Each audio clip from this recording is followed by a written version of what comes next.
Bien le bonsoir. Bien, mais écoutez, puisque c'est la première des mouches que l'on a pour l'ouverture, on va essayer de faire un peu comme tout le monde, de monter une marche brown. Alors, une brune de Mars, tout simplement. Alors, on va essayer de monter une brune de Mars, que je vais vous montrer, qui est celle-ci. Voilà le montage que nous allons faire. Alors, un montage qui est connu de tous. Oh, combien tout le monde la monte chacun un peu à sa forme, faisant les ailes plus ou moins avec du chevreuil, avec, bon, tout le monde fait un peu. Personnellement, c'est une mouche que je monte depuis pas mal d'années. Quand je dis ça, tout simplement, parce qu'à l'époque dont je faisais partie d'un club, et dont je m'occupais de faire des montages en toute simplicité. Et ce modèle que je vais monter aujourd'hui, c'est un modèle donc, que je monte depuis les années 85-86. Voilà, donc c'est un modèle qui a toujours été très prenant en début de saison. Alors, pour le montage, c'est tout simplement, donc moi je le monte sur un hameçon 12 ou 14, là je vais vous le monter sur un hameçon de 12, de sorte à vous faire voir à peu près les proportions, mais plus ou moins de la facilité de montage comme tout le monde. Hein. Voilà, donc il me faut un hameçon de 12, un fil marron foncé, donc de chez JMC. À vrai dire, donc on prend un 8-0, personnellement je prends souvent un 14-0, 8, 6, 14, chacun monte avec des fils plus ou moins importants. Bien, à cela on va s'ajouter, pour faire le corps, on va prendre un faisan, tout simplement pour faire donc les cercles et en même temps le corps. On va cercler le corps avec un buddy de chez, alors on en trouve chez Charrette, on en trouve un peu partout, sinon ce sont simplement des morceaux d'élastique qui s'étirent, qui sont super solides, et en même temps on arrive à dégoter pas mal de petites couleurs là-dessus. Voilà, alors tout simplement je me sers de ce beige pour faire les cercles. L'encerclage au niveau du corps pour renforcer la partie donc, faisant qu'on va tourner autour de l'hameçon. Ensuite, pour faire les ailes, donc je vais me servir de queue de canard pour faire l'arrière de l'aile. Alors, le queue de canard qui reste, à mon avis, le meilleur ingrédient pour avoir une vie sur l'eau, disons, voilà, je crois que c'est le terme, qui est très vivant sur l'eau et qui peut représenter une aile une fois mouillée, qui reprend la forme d'aile en fonction comment on le coupe. À celui-ci, je vais ajouter tout simplement soit du perdreau gris que je vais ajouter devant, après vous verrez comment, soit du perdreau gris. Éventuellement, on peut le faire aussi avec de la bécasse ou avec une plume telle que celle-ci pour rigidifier un peu plus bien, ou du chevreuil comme font à peu près tous les monteurs. Personnellement, je préfère rester dans une partie assez douce, disons, lorsque la truite va prendre votre mouche. Il est évident que lorsqu'on met des cercles à l'arrière et qui sont doux, en même temps sur le haut de l'aile qui sont plus ou moins rigides, tels que éventuellement de la bécasse ou du faisan ou éventuellement même du canard, et le cul de canard sont des éléments souples où la truite ne trouve pas trop de résistance et bien souvent ne recrache pas de l'insecte et par conséquent votre mouche. Voilà. À ceci, donc, je vais ajouter un dubin. Alors, le dubin, je le fais ni plus ni moins sans me fatiguer avec ceci, simplement, qui est de Charette. Alors, pourquoi ce modèle? Tout simplement parce qu'il est représentatif au niveau des couleurs. Il a une couleur naturelle qui représente bien la couleur des pattes de l'insecte et en même temps du corps. Voilà. On va commencer le montage simplement. Voilà, alors je tenais toujours à préciser une chose. Il est évident que ces montages-là, vous pourrez les trouver, je vous le dis et je le répète pour les abonnés, mais pas pour les abonnés, mais pour les autres personnes, que tous ces montages sont visibles sur Culture Mouche Aveyron, qui est tout simplement Christophe Lafont. Il suffit d'aller sur YouTube et de taper Christophe Delmas, pardon, de Christophe Delmas. Et là, vous allez donc trouver tous les montages que nous avons réalisés ensemble. Il doit y en avoir une trentaine environ, qui sont pas mal, et la plupart du temps, ce sont des montages que nous avons réalisés suite à notre expérience de pêche qui nous ont donné la majeure partie de bons résultats, et nous tenions à les partager avec vous. Voilà, donc je commence tout simplement par enrouler mon fil marron. Ensuite, donc, je vais prendre du faisan. Alors le faisan, le plus important, c'est de trouver les éléments les plus longs possibles, bien sûr, pour faire en même temps dans les cercles et le corps en même temps. Donc je prends 5-6 fibres comme d'habitude, que je vais couper. Voici. Donc là, on va les présenter et les attacher en même temps. Alors je ne regarde surtout pas de les égaliser au fond. Je les laisse tels que.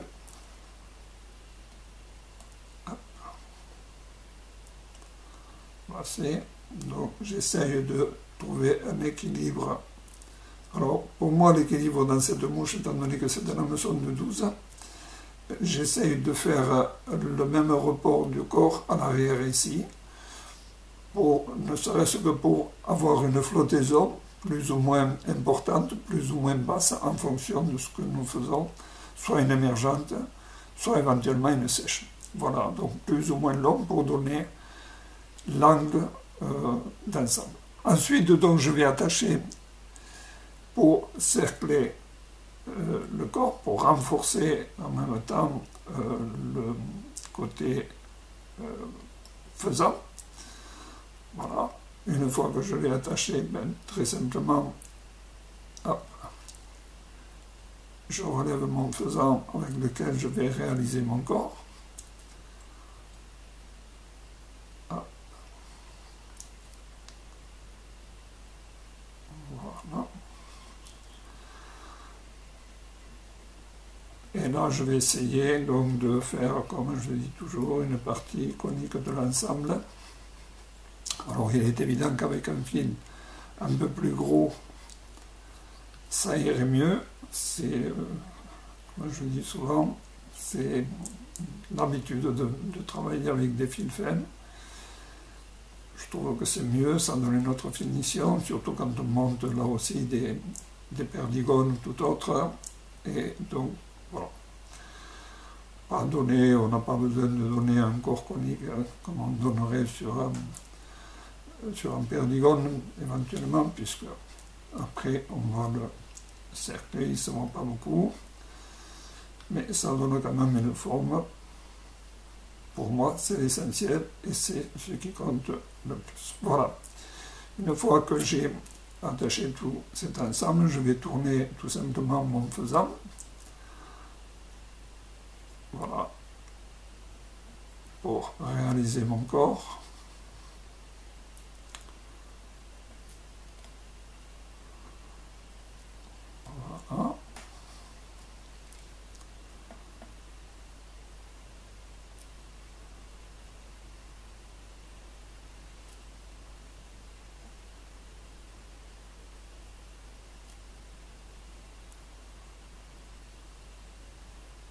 Voici. Donc ici on va l'attacher tout simplement. Bien le solidifier. Voilà. Et une fois de plus, on va le faire le cerclage à l'envers pour solidifier donc mon faisant. Tout simplement. Et on peut tirer légèrement dessus pour voilà, faire plus ou moins fin les cerclages. Bien le serrer de sorte à ce que ça ne lâche pas lorsqu'on va le couper.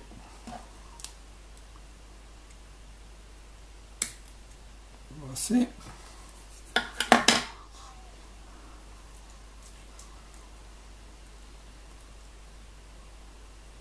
Voilà.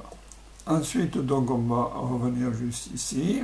Tout simplement, on va préparer pour faire le dubin.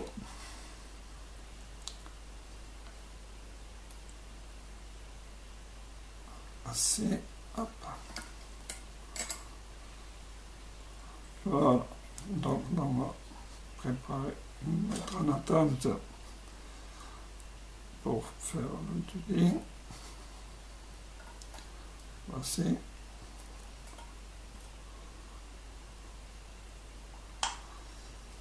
Et on va prendre à ce moment-là donc 2 ou 3 plumes de cul de canard. On va les poser l'une sur l'autre, tout simplement. Et on va les tirer vers l'avant. On va éliminer les premières. On les prend tout simplement comme ceci. Voici. On repose dessus et on retire. Et là, on obtient tout simplement pour faire les ailes.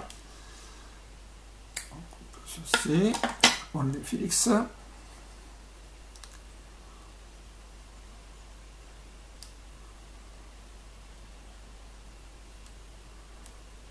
Voilà. Une fois que nous les avons fixés, à ce moment-là, donc, comme je disais tout à l'heure, vous avez soit la solution de couper une plume de bécasse comme ceci que vous allez attacher devant et que vous allez tirer pour faire ceci, soit vous prenez des plumes de perdreau gris, ce que moi je fais personnellement d'habitude, et je fais ceci. Voilà.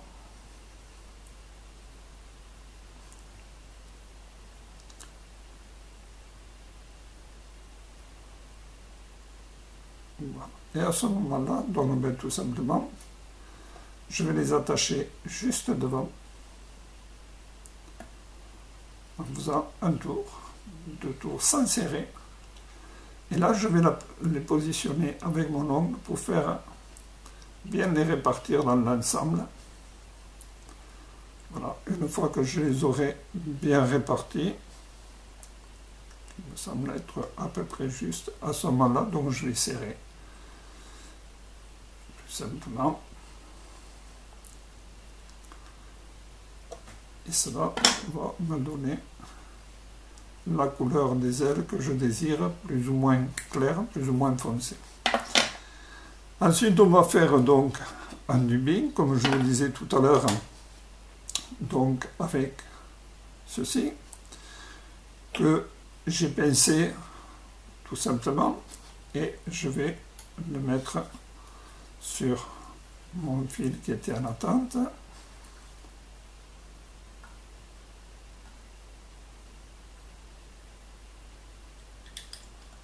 Que voici.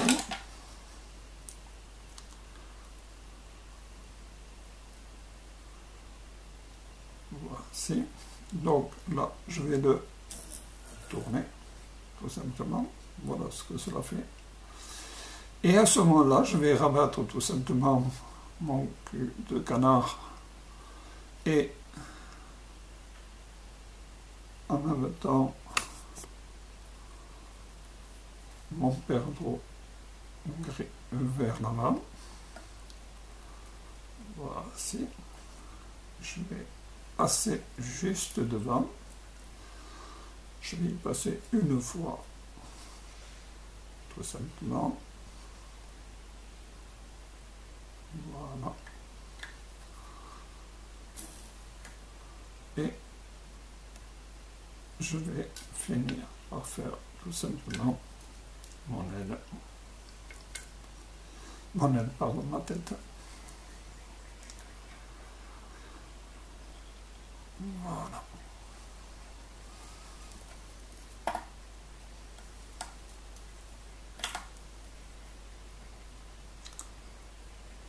Voilà.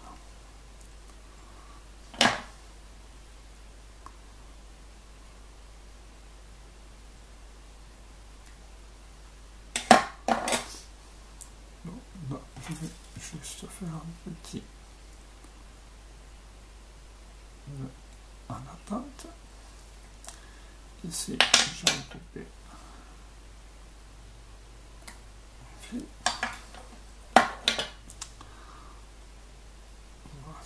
Et je vais finir de former ma tête que voici.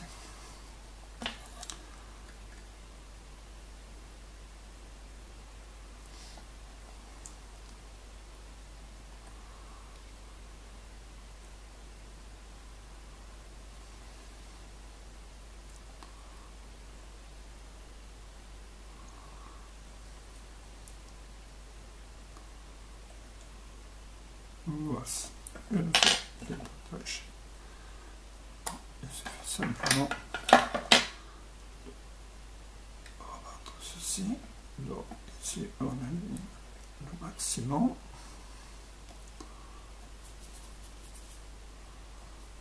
Voilà.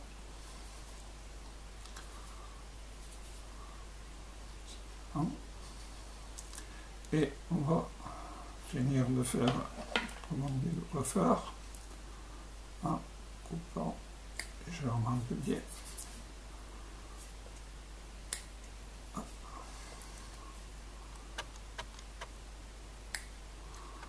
Voilà.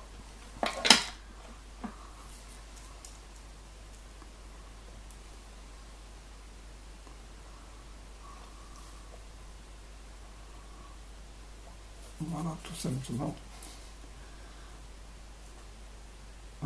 Donc, pour ce que je disais tout à l'heure, donc ceci étant très doux, la même chose donc au niveau de la résistance des cercles. Donc il est évident que lorsque la truite donc vient le gober, ben, disons qu'il n'y a pas ce côté dur et résistant qui souvent fait qu'elle rejette la bouche. Voilà, c'est mon point de vue personnel, ça n'engage que moi ce que je dis là. Voilà. La seule chose que je vous souhaite, c'est surtout de faire ce montage. Alors, sur celle que j'ai déjà montée, je vous avais montré, je vais essayer de la mouiller.